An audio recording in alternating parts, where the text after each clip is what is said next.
Happy Monday, everyone. How are you doing on this beautiful day of September?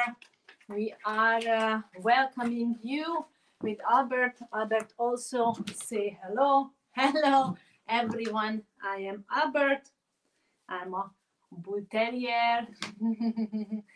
Right. So we are here because I received a question, and the question was that diabetes and exercise. How can we prevent? What kind of exercise should we use to prevent diabetes? And what type of exercise should I use? Should I use cardio? Should I use strength training? Should I do yoga? Which one? So whoever is here watching live, hello, hello. It's been a long time. I've been a little bit away from technology on that way of coming live. In English, we had some issues with Facebook, and finally, Facebook is allowing me again to do live. So, thank you, Facebook. And let me know who is watching here. Write me a little hello, send me a little heart, a like, whatever. Subscribe to my YouTube channel. It's Suzanne Fajczak, drzsu. And so also look at the notification, set it in a way that you will see that I am live. I will be coming live more on YouTube now because it's just friendlier in that way. So let me see, you can ask me questions in regards to diabetes and exercise, whatever I am not answering here. And anyway, you can ask me questions about all my integrated health work. Whatever questions you have while I am here live, I'm happy to answer it for you guys. So this was the question that should I use, and I'm going to get my notes to make sure that I'm going to answer in details and all what I wanted to say. So shall you do or should you do strength training? Use weights, use machines. Should you go to the gym, or should you do cardio, or should you do yoga? So this is the question. So what do you think? What do you think one should do to avoid and prevent diabetes? So my very first answer to all that, do it all. Because no matter what exercise you will choose, it will be right for you if you do it for the right reasons. If you enjoy and you do the exercise for the joy of exercise, because you are happy to feel that your body is moving, that it's exciting, that you feel that your heart rate is going up, your blood pressure is going up, your blood is circulating in you, and you feel alive, and you enjoy that. And that is the number one thing you will have to learn to do. Whatever modality of the exercise you will choose, that will be giving you long-term benefits if you do it this way. So let's go through one by one. So what I recommend is to do a variety of exercises, because it's good to change up things. Change is good. So if you get going and you always, okay, I'm going to do my 3-mile walk or 2-mile walk, or I hate to walk, and because your body weight is so large that it hurts to walk on your knees and ankles and your hip. You see, I also have a stationary bike at home, because if the weather is like that bad or so cold or whatever, I have something from overuse injuries, I can always use the bike.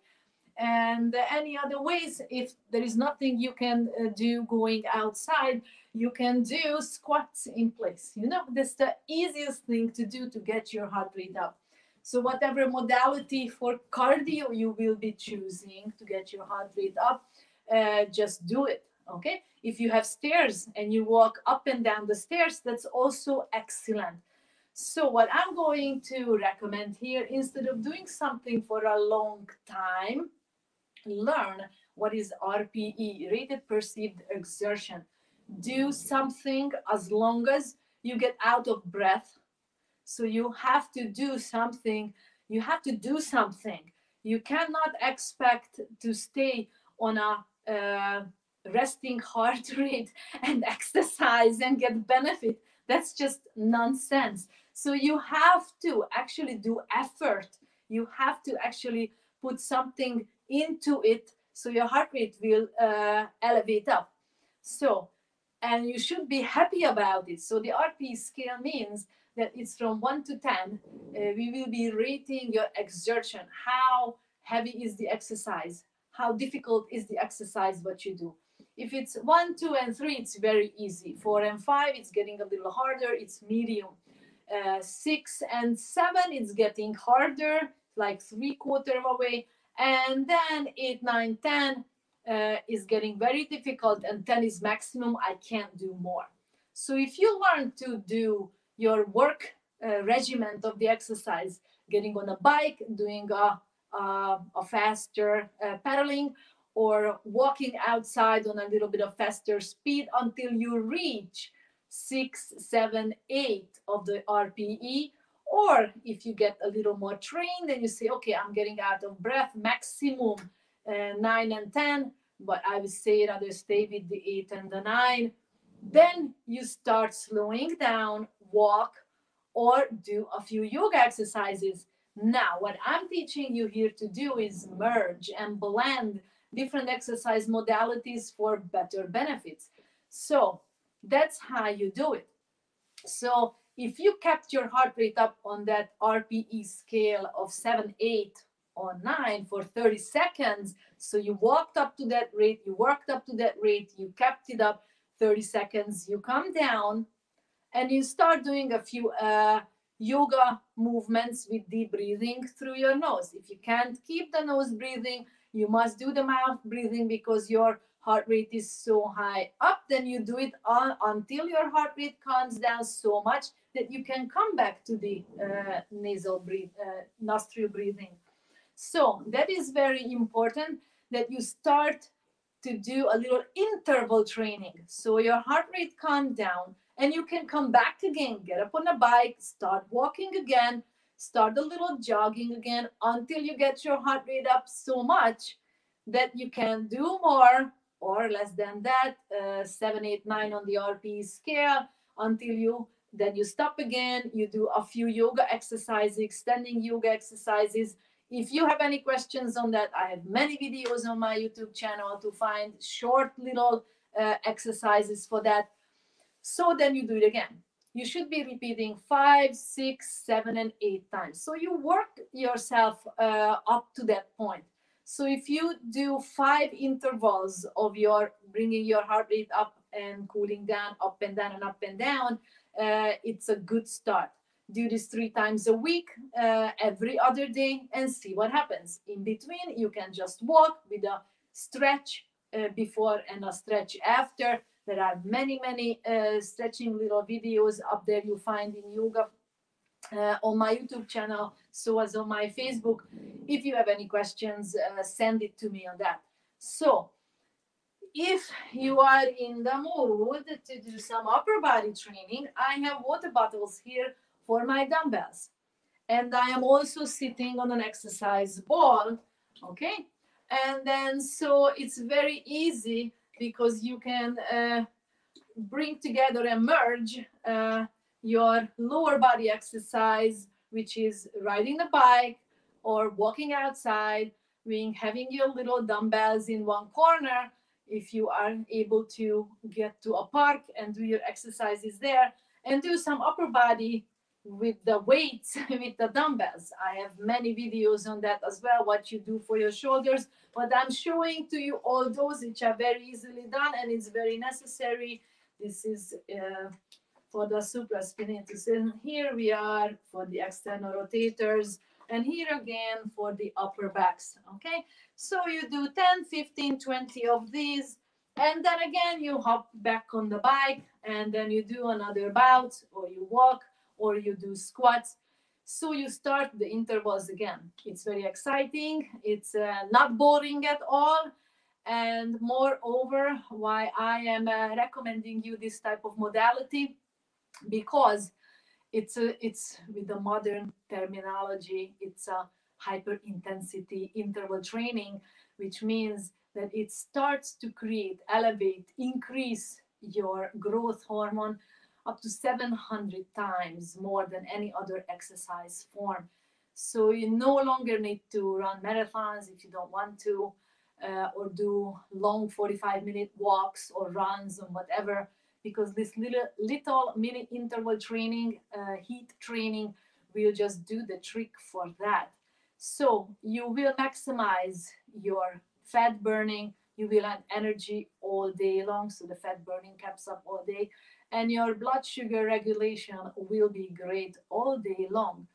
So it is important to blend and merge different exercise modalities, build muscle, because it's very important to have muscles on your body, to have function, so you are able to move. Your body was designed to move, so you have to move to keep your muscles up, because your insulin, the receptors for insulin will be more sensitive to insulin if you have more muscle on your body, which is crucial for you to actually avoid diabetes or exercise and get better on your diabetes level. And no matter what exercise you use, shall it be power yoga, it's even better benefit, because power yoga will combine for you cardio and strength workout. And if you are doing the type of yoga I am teaching, that is basically bringing emotional intelligence, emotional management through exercise, so you have a lot more benefit on that. If you are interested in this, I'm happy to discuss with you how I am teaching for private groups, even online. So shall it be strength training, shall it be weights, shall it be cardio, shall it be yoga, I am recommending you, doesn't matter what you do, just move, learn to like it. And because you need to learn to celebrate every single breath what you take. And believe it or not, everybody is asking for what type of strength thing I can do, what kind of exercise to get stronger. And so I say today is maybe not even getting stronger, but getting gentler to your body, to do something gentle, something that you in tune with your own body, and not beating your body up, but actually do an exercise which feels good after the exercise as well, which you feel actually restored after the exercise as well. It's no longer beating up and getting exhausted so you can't move, because that exercise was actually just adding more stress to your existing emotional stress. So, and I arrived to the last part of discussing this very important issue, which is what should you do to avoid diabetes, what exercise. And I say sit down, close your eyes, and start observing your breathing, how your air is touching inside of your nostrils. This will help to calm you down, because most of your issues are coming from emotional origin, and this emotional origin is the root cause, which you need to actually pay attention, because no physical exercise will counter what you will do as emotional management on your emotional wounds, whatever you are bringing from childhood or previous. So whatever that is, you need to tackle it. And not to tackle it to battle it, but to accept it and transform it. And this transformational work is now available for you everywhere online, working with me. So as through my book, which is A Secret of Happiness Locked in Your Fears. Check it out on Amazon. It's available in ebook as well as paperback. So the solution is integrated health. You have to deal with your mind, your emotional problems. There's no physical exercise will counter your emotional issues. you will possibly just postpone it a little bit, that you're not going to be dealing with it. But your diabetes or whatever illness will come back. And I say, please change your goal. Is exercise not because to avoid or prevent diabetes, but to stay healthy. It's a lot different than avoiding something, because the mind doesn't really hear the word avoid, and it will stick on your brain diabetes. So you will be going towards diabetes anyway. So you got to change your goals. The goal is health, and health has many different legs. It's integrated now. It's no longer one thing. So if you start with your diet is excellent, you will need to add exercise, and you will need to learn a modality to calm yourself down. And that is a little meditation to observe your breath. And then you add your prayer after that, excellent, because your concentration will be a lot more sharper to do that. So your mind, rest, eat, and exercise, it's all together.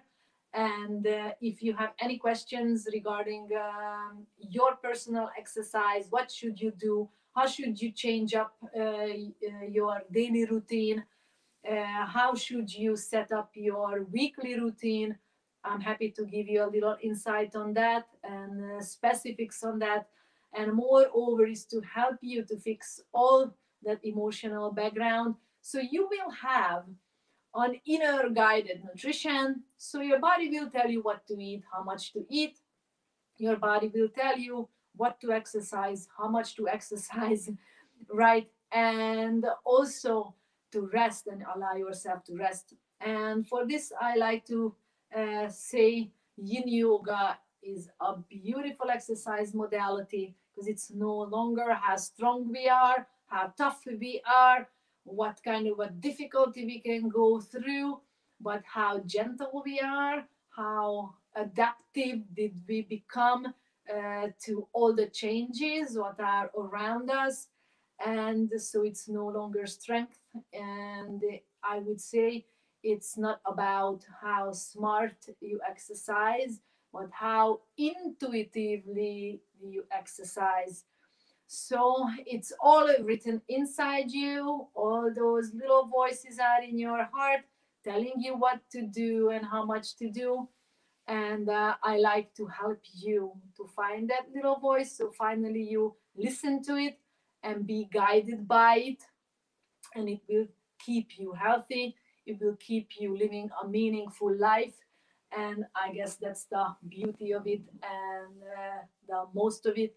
And if you reach your happiness, which is within you, then you can live a beautiful life here, regardless of when the end is, because we know where there is a beginning, there is an end. But the question is, what do we do in between, and how do we leave this world? Uh, did we leave a meaningful legacy, happiness behind us, living, expressing our love to everyone at all time? Or in misery, what we created for ourselves. So, anyone, any questions? Please ask me. I'm here. Let me check my comments. Excellent. So far, nothing. I know it's an off time right now, but I just came on live. But I thought, since this question came up, and I made this in Hungarian as well, that I want to greet all of you on this beautiful Monday in September. Have a beautiful rest of the September. Exercise, eat well, rest well, allow yourself to be intuitive, and let this intuition guide you. So lots of love for all of you from my heart to everywhere for you on the world. This was Dr. Zhu. Ask me any questions here in a message on YouTube, in comments. Follow me even on YouTube. See my live videos. See all my other videos. So I see you next time. Bye bye.